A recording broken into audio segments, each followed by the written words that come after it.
Okay, folks, here we are. I had to do this one.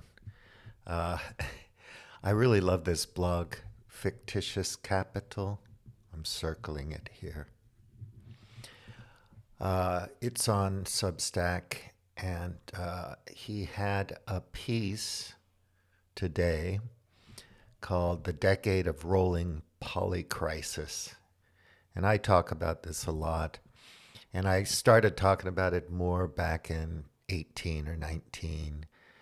And, I was referencing people like Schmachtenberger and so on.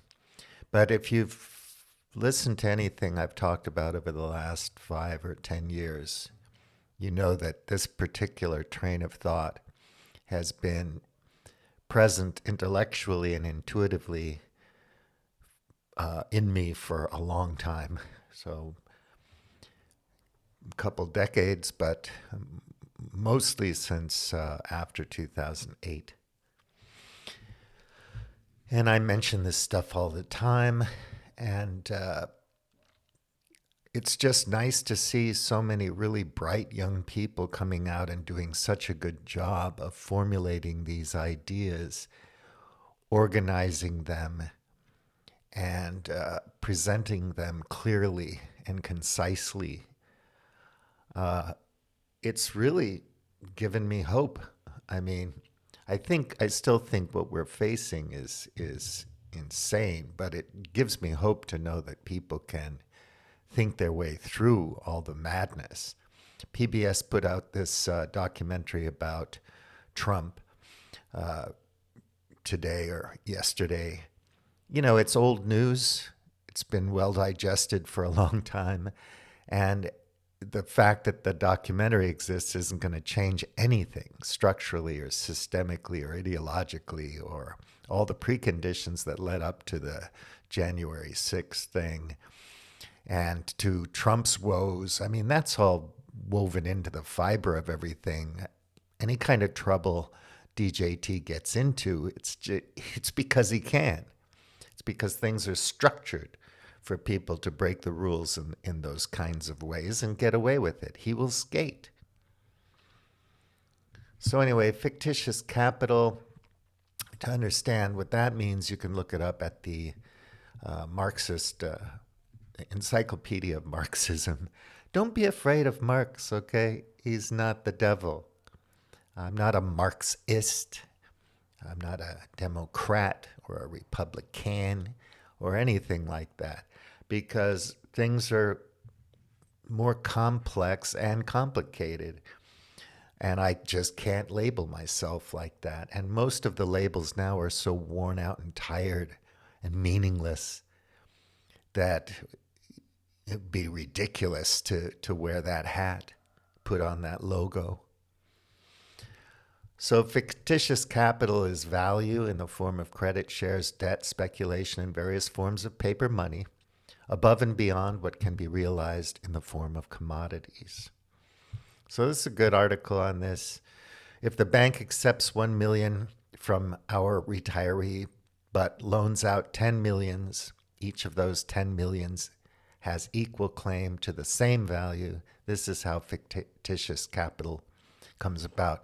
It's more complicated than that, and these days you have to take into account, well, he's looking at the Keynesian thing and Bretton Woods, but financialization and globalization, which has made things more complicated, and just the way people can aggregate assets and then create derivatives to trade on the back of those assets. But this isn't an economics episode, so I'll leave that. This is the recent article that I wanted to put on your radar. I think you can go through Fictitious Capital, the Fictitious Capital on Substack, from the beginning to the end, read every single article, and it'll be good for you. Good for your mind, good for your soul, good for your strategies, good for understanding what's next, what's coming, understanding the polycrisis, and so on and so forth. And you need to understand, because it's the difference between when things start to really fall apart or shift quickly instead of the dictator's circumstances making you panic and full of fear and horror, so that you're running around with your hands waving, bumping into walls and stumbling over your own 2 feet, you'll say, I saw this coming, I can deal with it. And maybe you'll have some plans in place, or you'll have a community that you've built up, and who knows. And again, people are going to say, well, that's not going to happen till 2050. So what's your problem? Are you demented? Do you have Alzheimer's? If you think any way but conventionally, getting your information from the mainstream and regurgitating it like a parrot, people think you're crazy. They think you're nuts. They think you have Alzheimer's. They think you're demented. And they love to think that about you because they hate you, because you're not thinking in the fashionable way. You're not fitting in like, American Psycho. So anyway, this is a very good article, The Decade of Rolling Polycrisis. I posted it at Facebook, Globe Hackers. He always arranges things really, really well. So I'll go over to the Evernote because I underlined a few things. I keep things in Evernote. It's a good note app for me. There are bunches of good ones out there. I recommend using them, clipping, underlining, and so on and so forth. It's useful. Well, I don't see the underlines that I underlined. Anyway, yeah, I'll just go back to the article and scroll through it real quick. So I like the way he organizes things, the thesis.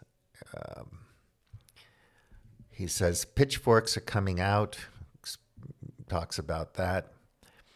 Liberal elites get booted out, and the right wing fills the gap for the most part. And again, you have to understand what he means by liberal. Liberals and leftists are two totally different groups. So Trump, Bolsonaro, Milei, Modi, etc., Ben Shapiro, Jordan Peterson. I mean, these people are idiots, but wow, they're popular. So anyway, third, the dying system doesn't go down without a fight and lashes out, obviously, and it's going to be subtle, and it's going to be about taking control of your brain and your thinking and making you believe in the system. It's going to be subtle, and most of us will acquiesce, and we won't even notice when we've lost all our power, freedom, civil liberties, and so on. We won't even notice it. It's incremental. It's like 1,000 cuts, a frog boiling in water. A fourth part to this, which is also a time of incredible technological breakthroughs, and yet we are a civilization that severely lacks wisdom and maturity. So how many times have you heard me say that? And how many times have I written that on a blog post at my blog, Globehackers or Cospelon.eu? A lot over the years. It's a constant theme. We're not ready for it, and we won't slow down. We're all accelerationists, and we don't know it. And we don't understand the black boxes. We don't know how they work. And we don't know how to use them well. So they become uncontrolled experiments that spin out of control. And then we're, fighting to figure out how to, deal with the issues that come up, the externalities and other problems. So that's the AI thing and whatnot. So hot topics, energy and raw materials and supply chains. Again, you're analyzing things not just from socioeconomic and traditional economics and so on, but you're looking at culture, you're looking at energy, and you're looking at supply chains and raw materials. You have to analyze from a material perspective, otherwise you won't get it. We live on a planet with finite resources, and overshoot is a thing. The Club of Rome, it was a good thing. We don't listen because we don't want to hear it. We want to have plastic lawnmowers and weed whackers that fall apart in 2 years and throw them on a dump heap and buy a new one. That's what we think is good economics. So U.S., China as major energy players, and we're talking about China going in a different way, but obviously they need to import a lot of oil and they have a lot of coal. But they refine and process materials, and they also have a lot of stuff like tungsten, lithium, cobalt, nickel. And all this stuff is stuff that you need to run our modern technological world. We can't go without it. So extreme weather and the death of the 1.5 C target, that died. That was destined to die, and it died a long time ago. We just haven't noticed it yet. The data's not all in, and we haven't measured it across a certain period of time to say, there you go, it's gone. We're going to go over 2 for sure, probably 3, and nobody knows what that means for our current model of civilization. El Nino, all this kind of stuff. There are natural drivers, and then there's us. And we're not going to change our ways. Ocean temperatures, ice melting, all that kind of stuff. More fun with Paul Beckwith. I always post his stuff, climate stuff. So supply unchained, he's talking about all the wars and the different things and, blah, blah, blah. So heat wave catastrophes, wet bulb Earth, counter-revolution gains steam, climate counter-revolution. So maybe people are going to start to think that they have to do something and get organized and push back. It's not going to be easy and probably won't succeed much, but so resurgence of nuclear energy, he's talking about that, which is something that's coming and probably should come. But the fact that we have more energy doesn't mean we're safe. It just means we'll be able to produce more stuff and keep this system going. So if Germany deindustrializes because it closed down all of its nuke plants because it had gas and oil from Russia, and America didn't want it to have that, then they put the nukes back in. It takes a long, long time. And they industrialize again for what? So everybody can have an electric BMW or a Siemens washing machine or something. We're running towards the end, towards constraints that are going to put a damper on our consumerism, folks. But the good news is there's a lot of things about life that's better than consumerism. A lot of things. So, if we give up some shit, it's not going to kill us. These other things will. So the de-dollarization, he's just talking about that. De-dollarization isn't going to happen anytime soon, even though people are trying to get out from under the dollar hegemony because they don't want to be punished all the time for not doing what the United States wants it to do. So bonds is a thing. Inflation, roller coaster, another loss for mainstream economics. There's no doubt that's going to happen. It has been happening for years, for decades, and the cycles of boom and bust happen more. There are 2 main reasons why the heterodox crowd got it right. He's talking about commodities again. So that's very interesting read. Return of industrial policy, de-risking the big green state. Again, spending on the commons and so on. How important is that? Directs actions and pushes economic sectors to meet certain goals. Energy, nationalization in Europe, Chinese state focus on advanced manufacturing, etc. Brazil, Mexico, Indonesia, Malaysia following suit. There is a place for this kind of coordinated activity from the state. And if you think that big business isn't already taken care of by the state, you're crazy, you know? Stagflation talks about that global south funding dries up. It's going to be hard for them to get money. And that's for sure. And that's a big problem. All eyes on China, no doubt. And even if China slows down, it seems like the experts in Beijing have learned from Japan's mistakes and are willing to stimulate domestic consumers, not just to invest more in production. And again, that's fine, but we're still, you know, spending to increase demand or allow more consumption. At some point, that train's going to run into the granite wall. But anyway, geopolitics and social movements, conflict, and nuclear risk. So you can't put that to bed because we're spending trillions, billions upgrading our nukes. So the U.S. is planning to spend $1.5 trillion on modernizing its nuclear arsenal. China is doubling its weapons, and Russia has suspended the last remaining major nuclear treaty with the United States. Bummer. So there you go, world conflicts, lots of nice charts in here from Visual Capitalist. Big election year. This is interesting. 60 countries representing about 4 billion people will be participating in elections this year. US, India, Pakistan, Russia, Iran, etc. are all on the list. South-South cooperation is something nice to see. Talks a little bit about the ICJ in Israel and whatnot.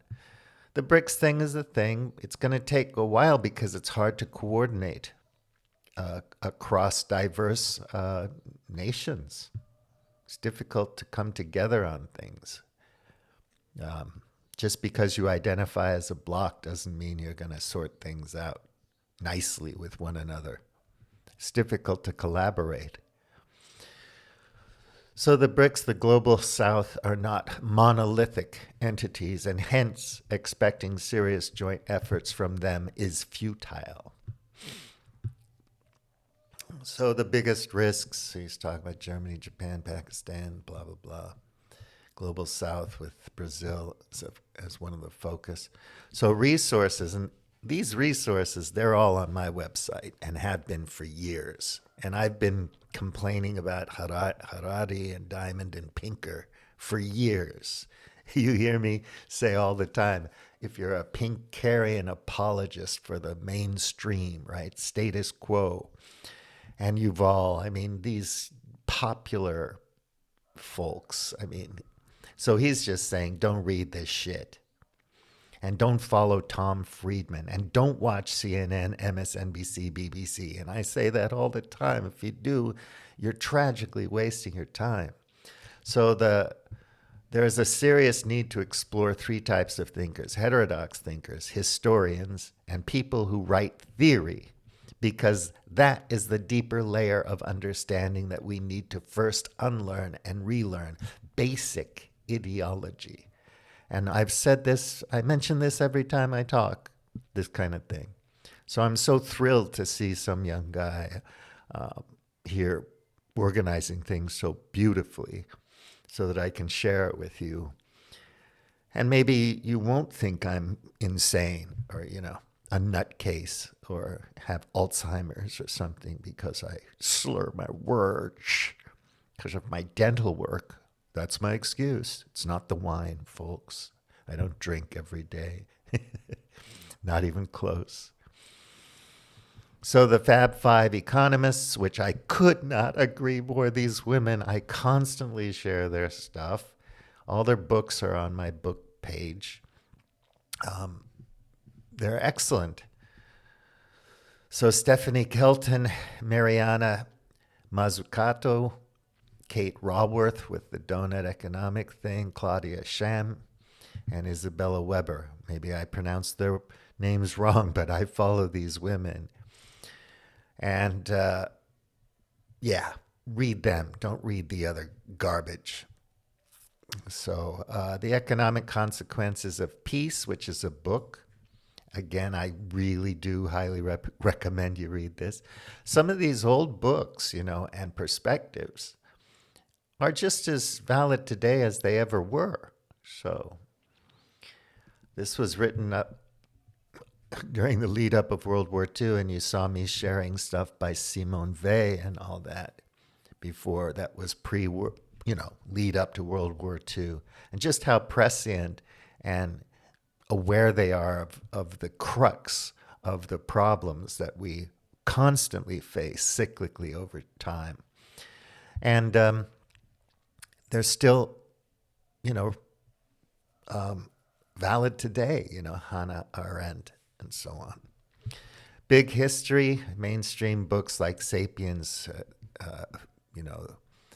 all that kind of Guns, Germs, and Steel. I've read all these books, but they are pop fiction in a way because it's just this narrative of everything being kind of teleological or having this uninterrupted natural arc of history that leads to a specific thing, and that's what it is, and that's the only possibility. Nothing else could possibly happen. So, The Dawn of Everything by David Graeber and David Wengrow. Now, this is another book on my list, and you have to read it. It's really, really good. It gives you a slightly different perspective. A lot of my mainstream friends who think they know everything because they read The Economist, written by 19-year-olds, they think anything having to do with indigenous cultures or looking back at deep time or anything is stupid because we're so smart now. Mostly baby boomers with that dumbass attitude, or people who are trying to fit in their careers and don't want to make waves and stand out. The nail that stands out gets hit on the head. So, yeah, he was a powerhouse intellectual, make no mistake. And Antonio Gramsci, I always talk about him as well. And it is true that although he was a Marxist, right-wingers do quote him all the time and use his principles on how to fight the status quo and gain power. It's a fact. I see them all the time. Alex Kasucha, her podcast, and other sources from the right and from reactionaries that I know, they're constantly quoting. So how many decades have I talked about Nicholas Nassim Taleb?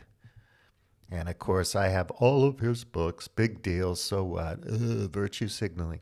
No, I just like the books.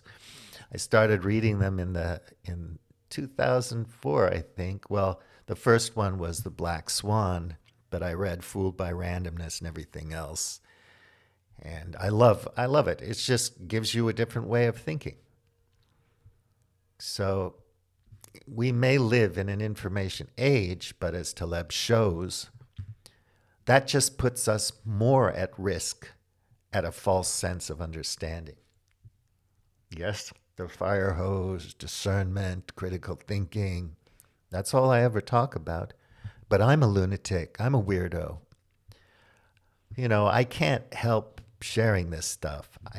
I know it doesn't matter to anybody, but, So neuroscience, philosophy, etc. And again, how many times have I shared Ian McGilchrist, Daniel Schmachtenberger, people like this? For years and years and years, you've heard me talk about it. And so, my comment here was, what a perfect summary. Your work is always impressive, well organized, and to the point. I've been writing this train of thought intellectually and intuitively for decades. I'm enjoying seeing more and more people developing these perspectives. This is indeed an exciting trend. I hope to hear from anyone who readily understands the Fictitious Capital project, Spinoza's God's speed. We will all be forced to react to the great dictator circumstances, but at the very least, our reactions may be better measured and less full of horror and panic if we take these ideas on board. That's my reaction to this one. So that's it, folks. Thanks for spending 25 minutes with me. I hope you enjoyed it. I hope you got something out of it. I hope you read this article, and I hope you follow the Fictitious Capital on Substack. It's a plug. I like it. Take good care. Bully MT out.